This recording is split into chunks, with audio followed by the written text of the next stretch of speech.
الحمد لله رب العالمين والعاقبة للمتقين والصلاة والسلام على سيد الأنبياء والمرسلين أما بعد فأعوذ بالله من الشيطان الرجيم بسم اللہ الرحمن الرحیم۔ دل میں سوال پیدا ہوتا ہے کہ کسی تحریک، تنظیم یا پارٹی کی بنیاد رکھنے کے بعد یا کسی مقصد کے لیے اٹھنے کے بعد کامیابی کس طرح حاصل ہوگی، یا سماج میں لوگ یہ سوال کرتے ہیں، یہ سوالات اٹھاتے ہیں کہ خصوصاً مذہبی تعلیم کے ساتھ ٹچ ہونے کے بعد، قرآن یا حدیث کے ساتھ تعلق قائم ہونے کے بعد، یا دینی تعلیم کے ساتھ ابتدا کرنے کے ساتھ، یا تحریک اسلامی کے ساتھ وابستہ ہونے کے بعد انسان محض خیرات خور، زکوٰۃ خور بن جائے گا، وظیفہ خور بن جائے گا، سماج میں اس کی حیثیت اور اہمیت ختم ہو جائے گی، دنیا کی امامت و سیادت و قیادت میں اس کا حصہ نہیں رہے گا، فقط لوگ اس کو زیادہ سے زیادہ سنیں گے یا لوگوں کی ہجوم اکٹھے ہو جائیں گے اس کے ارد گرد، جس طرح سیلیبریٹیز کو لوگ سنتے ہیں یا ان کے ارد گرد لوگ جمع ہو جاتے ہیں، لیکن ان لوگوں کی دنیا کی امامت و سیادت میں کوئی حصہ نہیں ہوتا۔ لہٰذا ان سوالات کے جوابات اور اس حوالے سے رہنمائی حاصل کرنے کے لیے آج ہمارا موضوع بحث ہے قریش مکہ کا وفد رسول اللہ صلی اللہ علیہ وآلہ وسلم کی خدمت میں۔ سیرت نگار لکھتے ہیں کہ جب قریش مکہ نے دیکھا کہ حضرت حمزہ رضی اللہ تعالیٰ عنہ اور حضرت عمر فاروق رضی اللہ تعالیٰ عنہ نے اسلام قبول کی، مسلمانوں کی تعداد میں روز بروز اضافہ ہوتا جا رہا ہے، ان کی تکالیف کے باوجود، ان کے مظالم کے باوجود بھی مسلمان اپنے ایمان سے، اپنے مقصد سے واپس نہیں پھرتے، لہٰذا یہ تحریک اب لازماً کامیاب ہو جائے گی۔ لہٰذا ان سے مرعوب ہو کر قریش نے آپس میں بات چیت شروع کی، اور ابو الولید عتبہ بن ربیہ کے مشورے پر کہ ہم جا کے رسول اللہ صلی اللہ علیہ وآلہ وسلم کے ساتھ بات چیت کریں گے اور ان کو اس کے مقصد سے کسی حد تک پیچھے ہٹائیں گے۔ قریش نے اس تجویز کے ساتھ اتفاق کی اور ابو الولید عتبہ بن ربیہ رسول اللہ صلی اللہ علیہ وآلہ وسلم کی خدمت میں حاضر ہوا۔ رسول اللہ صلی اللہ علیہ وآلہ وسلم کے سامنے عرض کی کہ بھتیجے، آپ ہمارے ہاں سب سے معزز ہے، سب سے معزز خاندان سے آپ کا تعلق ہے، آپ کو ہمارے ہاں، ہمارے سماج میں قدر کی نگاہ سے دیکھا جاتا ہے، لیکن آپ کی وجہ سے ہمارے قبائل اور خاندانوں کے درمیان دراڑ پیدا ہو گئی، آپس میں ایک دوسرے پر مظالم اور جبر و تشدد شروع ہو گئی، آپ کی وجہ سے ہمارے خداؤں کی بدنامی ہو گئی، آپ نے ہمارے آباء و اجداد کی توہین کی کہ وہ غلط ہے، گمراہی پر ہے، اور آپ نے ہماری عقلوں کو، دانش کو حماقت زدہ کہا، لہٰذا کیوں نہ ہم آپس میں بات کریں کہ آپ اپنی اس مقصد سے ذرا پیچھے ہٹے۔ اگر اس مقصد سے اگر اس تحریک سے آپ کا مقصد یہ ہے کہ آپ دولت اکٹھی کریں، تو ہم سب چندہ کر کے آپ کے پاس اتنا دولت اکٹھی کریں گے کہ آپ ہم میں سب سے زیادہ مالدار ہوں گے۔ اگر اس تحریک سے آپ کا مقصد عرب کی سیادت اور سرداری اور بادشاہت ہے، تو آج سے ہم آپ کو اپنا سردار اور بادشاہ مان لیتے ہیں، آپ کا حکم چلے گا، آپ کا فیصلہ چلے گا، ہم آپ کی بات سنیں گے اور اسے مانیں گے۔ پیغمبر اسلام صلی اللہ علیہ وآلہ وسلم نے جب عتبہ بن ربیہ کی بات سنی تو فرمایا کہ آپ کی بات ختم ہو گئی۔ اس نے عرض کی کہ ہاں۔ رسول اللہ صلی اللہ علیہ وسلم نے فرمایا ابمیری بات سنیں،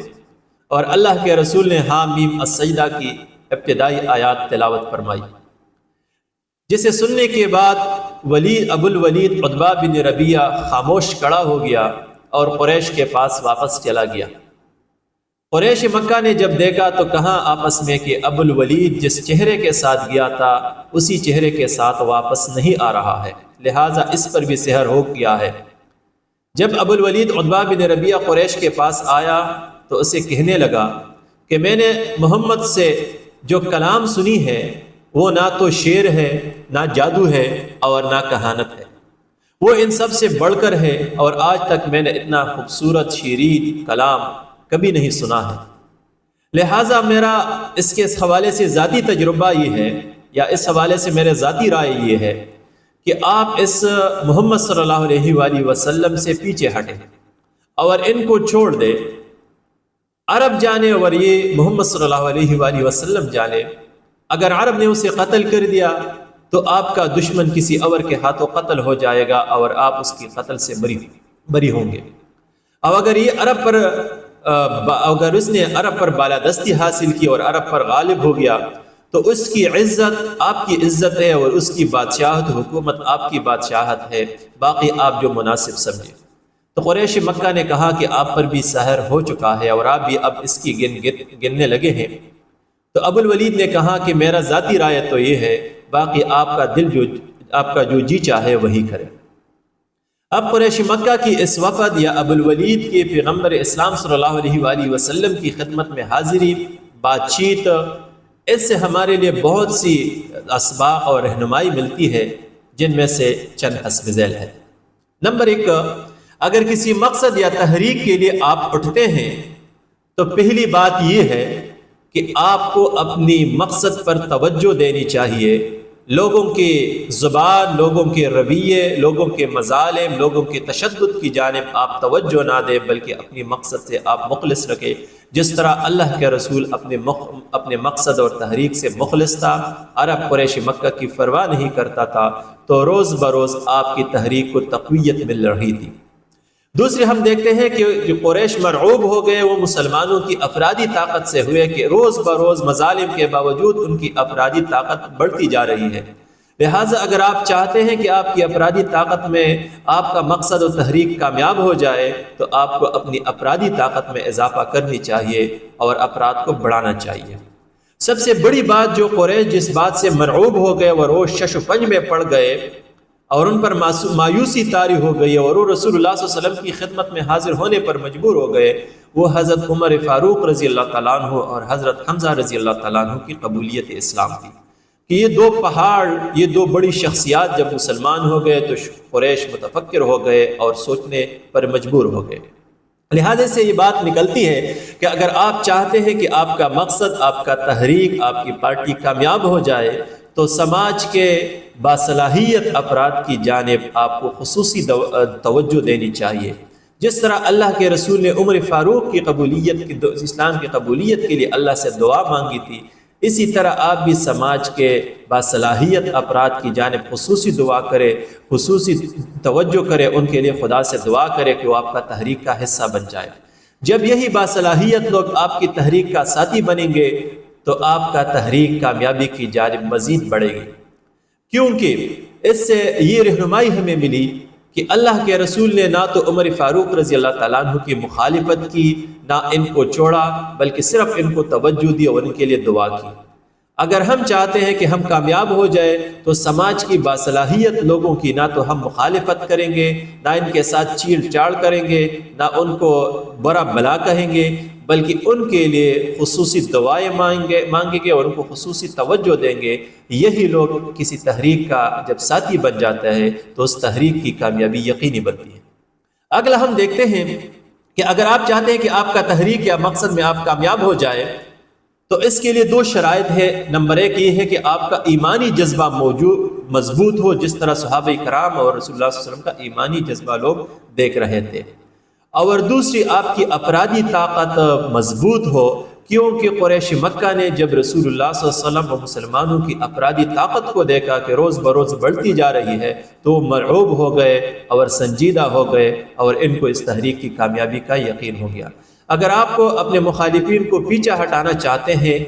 یا مخالفین کو زیر کرنا چاہتا ہے تو آپ میں ایمانی جذبہ اور افرادی طاقت کا ہونا آپ کے لیے ضروری ہے۔ اب ہم دیکھتے ہیں کہ لوگوں کے دلوں میں یہ سوال پیدا ہوتی ہے کہ دشمن آپ کو توجہ نہ دیں گے یا مخالفین آپ کو ووٹیج یا اہمیت نہیں دیں گے، لیکن یہاں پر ہم دیکھتے ہیں کہ جب قریش پر ہر طرف سے مایوسی طاری ہو گئی، ظلم و تشدد اور مخالفت میں وہ ناکام ہو گئے، رسول اللہ صلی اللہ علیہ وسلم و مسلمانوں کو ہر قسم کی تکالیف دینے کے باوجود اور ہر حربہ استعمال کرنے کے باوجود بھی وہ ناکام ہو گئے، رسول اللہ صلی اللہ علیہ وآلہ وسلم کے سرپرستوں کے ساتھ مل کر ان کے ساتھ بات چیت کر بھی وہ ناکام ہو گئے، تو اب اس بات پر مجبور تھے کہ رسول اللہ صلی اللہ علیہ وآلہ وسلم کی قدموں میں بیٹھ جائے اور آپ سے بات کرے۔ تو اس سے یہ بات نکلتی ہے کہ آپ کو اپنی مقصد پر توجہ دینی چاہیے۔ جب آپ کا افرادی طاقت زیادہ ہو جائے، آپ معاشرے میں اثر و رسوخ پیدا کریں، تب مخالفین لازماً مجبور ہو کے آپ کے قدموں میں بیٹھیں گے، آپ کے ساتھ بات چیت کے لیے آئیں گے۔ اب جب دشمن آپ کے خدمت میں حاضر ہوں گے، آپ کے ساتھ بات چیت کے لیے آئیں گے، آپ کے ساتھ ٹیبل پر بیٹھیں گے، تو ان کے ساتھ آپ کس طرح رویہ رکھیں گے یا ان کے ساتھ آپ کس طرح بات چیت کریں گے؟ یہاں پر ہم دیکھتے ہیں کہ قریش کی جانب سے جب ابو الولید عتبہ بن ربیعہ رسول اللہ صلی اللہ علیہ وآلہ وسلم کی خدمت میں حاضر ہوا، تو ابو الولید نے سب سے پہلے رسول اللہ صلی اللہ علیہ وسلم کی تعریف کی کہ آپ ہم میں معزز ہے، سب سے اچھے ہیں، بڑے خاندان سے ہیں۔ تو ایک بات یہ نکلتی ہے کہ مخالف کے ساتھ بات چیت کی ابتدا اچھی باتوں سے شروع کرنی چاہیے تاکہ وہ ابھی آپ کی بات کو پوری طرح سنیں۔ دوسری ابو الولید کی اس بات چیت سے یہ بات نکلتی ہے کہ ابو الولید نے اپنے مقصد کا دوسری بار اپنی مقصد کا اظہار کیا، رسول اللہ کی تعریف کے بعد اپنی مقصد کا اظہار کیا کہ ہم کس لیے آئے ہیں۔ اس نے کہا کہ آپ سے ہمیں یہ تکالیف ہے، آپ ہمیں حماقت زدہ کہتے ہیں، ہمارے معبودوں کو برا بھلا کہتے ہیں، ہمارے آباء و اجداد کی توہین کر رہے ہیں۔ تو اس سے یہ بات نکلتی ہے کہ مخالف کے ساتھ بات چیت کے لیے آپ ارد گرد کی بکواسات، گلے شکوے نہ کریں، بلکہ اپنے مدعا اور مقصد پر آ جائے تاکہ آپ کا وقت ضائع نہ ہو جائے یا آپ کے لیے مزید مشکلات پیدا نہ ہو جائے۔ تیسرے ہم دیکھتے ہیں کہ اپنی مشکلات بیان کرنے کے بعد ابو الولید عتبہ بن ربیعہ رسول اللہ صلی اللہ علیہ وآلہ وسلم کو لالچ دیتے ہیں کہ اگر آپ کو دولت کی ضرورت ہے تو ہم آپ کو دولت دیں گے، آپ کو بادشاہت و سرداری کی ضرورت ہے تو ہم آپ کو بادشاہت و سرداری دیں گے، اگر آپ بیمار ہیں تو ہم آپ کی علاج کریں گے، فری علاج کریں گے۔ تو اس سے سب سے بڑی بات یہ نکلی، جن لوگوں کے دلوں میں یہ وہم ہے یا جن لوگوں کے دلوں میں یہ سوال ہے یا یہ سوچ ہے کہ مذہب کے ساتھ ٹچ ہونے کے بعد یا قرآن و سنت حدیث سیکھنے کے بعد آپ غریب ہوں گے، دولت آپ کے پاس نہیں آئے گی، دنیا کی امامت و قیادت آپ کے ہاں نہیں آئے گی، آپ کو نصیب نہیں ہوگی،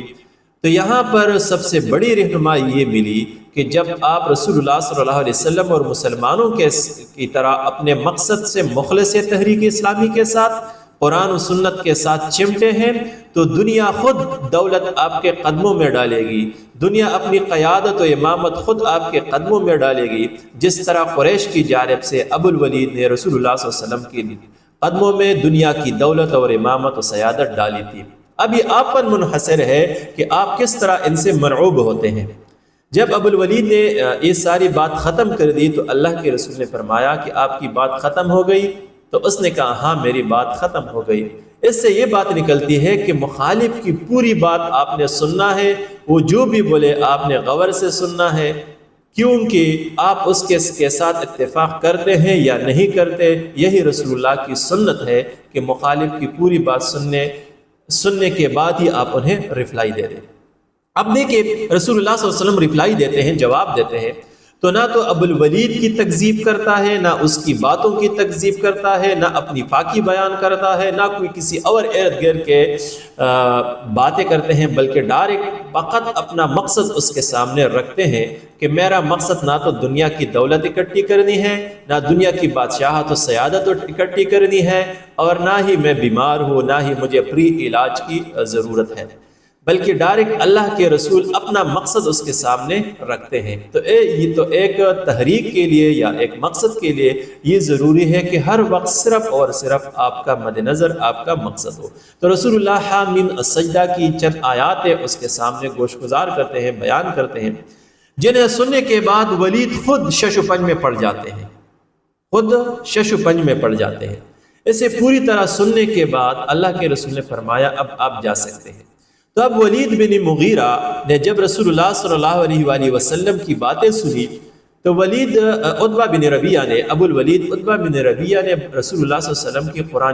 قرآن پاک سننے کے بعد نہ تو رسول اللہ کی تکذیب کی، نہ آپ کی باتوں کی تکذیب کی، نہ مزید کی لقال کی، نہ مزید حجت اور دلائل اور بحث و مباحثہ کی، بلکہ خاموش کھڑا ہوا اور اپنے حواریوں کے پاس، اپنے گروپ کے پاس، قریش کے پاس چلا گیا۔ تو اس میں کم از کم جو مخالفین ہیں اخلاقی طور پر ولید سے بھی یہ سیکھنا چاہیے ان کے لیے کہ جب آپ دیکھیں کہ مخالف کی بات میں دم ہے، ان کے پاس دلائل ہے، ان کی حجت میں وزن ہے، تو مناظرین کے لیے یا بکواسی لوگوں کے لیے یہ ضروری ہے کہ اگر اس کی صداقت، اس کے اقرار نہیں کرتے اس کی صداقت کی، تو کم از کم ولید بن مغیرہ کی طرح خاموش اٹھنا چاہیے اور اپنے ساتھیوں کے ساتھ اس کی صداقت کا اقرار کرنی چاہیے، جس طرح ولید بن مغیرہ نے کی۔ اب ولید بن مغیرہ کو دیکھیں کہ اپنے ساتھیوں کے پاس جا کے کہتا ہے کہ اے لوگو، اس کی بات یا اس بندے سے یا محمد صلی اللہ علیہ وآلہ وسلم کے بیچ سے ہٹ جائے، ان کے راستے سے ہٹ جائے، ان کے راستے میں کڑے نہ ہو جائے۔ اگر یہ بندہ کامیاب ہو گیا تو اس کی کامیابی آپ کی کامیابی ہے، اور اس کی بادشاہت آپ کی بادشاہت ہے۔ تو اہل زمانہ کے لیے، عصر حاضر کے لیے، دنیا کے لوگوں کے لیے اس میں ایک بڑی واضح یہ ہے کہ جب آپ دیکھیں کہ آپ کے خاندان میں کوئی بندہ اٹھتا ہے، آپ کے سماج اور معاشرے اور علاقے کا کوئی بندہ اٹھتا ہے، آپ کی قوم کا کوئی بندہ اٹھتا ہے اور اس کی بات میں دم ہے یا اس کی تحریک میں دم ہے یا اس کی بات میں اثر ہے، تو اسے چھوڑے اپنے حال پہ۔ اگر اس کی تائید نہیں کرتے، حمایت نہیں کرتے، ان کو پشت پناہی نہیں دے سکتے، تو کم از کم اس کی راستے میں حائل نہ ہو جائے، کیونکہ اس کی فتح، اس کی کامیابی پوری قوم اور پورے علاقے کے لیے ہوتی ہے۔ اور یہی رسول اللہ صلی اللہ علیہ وسلم کی اس سنت سے ہمیں حاصل ہوتی ہے۔ اور سب سے بڑی بات یہ ہے کہ ہمیشہ اپنی مقصد سے مخلص رہے۔ رسول اللہ صلی اللہ علیہ وسلم نے قریش کی پیشکش کو قبول نہ کی، نہ دولت کی، نہ امامت و سیادت کی، بلکہ اپنے مقصد سے چمٹے رہے۔ لہٰذا اگر آپ چاہتے ہیں کہ آپ اپنی مقصد میں کامیاب ہو جائے، آپ کی تحریک کامیاب ہو جائے، آپ کی پارٹی کامیاب ہو جائے، تو آپ دولت پر نہ بکے، آپ عہدے منصب پر نہ بکے، نہ آپ حکومتوں پر نہ بکے، بلکہ ہمیشہ اپنی مقصد کو مد نظر رکھے۔ دولت خود آپ کے قدموں میں آئے گی، آپ کی دنیا کی سیادت و وزارت اور قیادت خود آپ کے قدموں میں آئے گی۔ فقط آپ سے مطالبہ یہ ہوگا کہ آپ اپنی تحریک اور مقصد سے مخلص ہیں۔ خلاصہ بحث یہ کہ جب آپ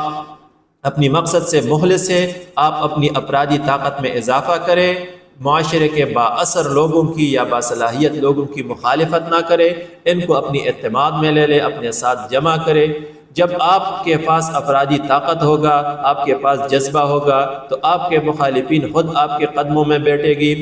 آپ دنیا کی دولت، دنیا کی سیادت و سرداری اور قیادت اور شہرت کے پیچھے نہ بھاگے۔ جب آپ اپنے مقصد میں کامیاب ہو جائیں تو دنیا کی دولت، سیادت، قیادت اور شہرت سب کچھ آپ کے قدموں میں آ جائے گی۔ اور سب سے بڑی بات یہ کہ معاشرے کے کسی بھی باصلاحیت فرد کی آپ مخالفت نہ کریں، کیونکہ آپ کے سماج، آپ کے معاشرے، آپ کی قوم کا باصلاحیت فرد جب کامیاب ہوگا تو اس کی کامیابی آپ کی کامیابی، اس کی عزت آپ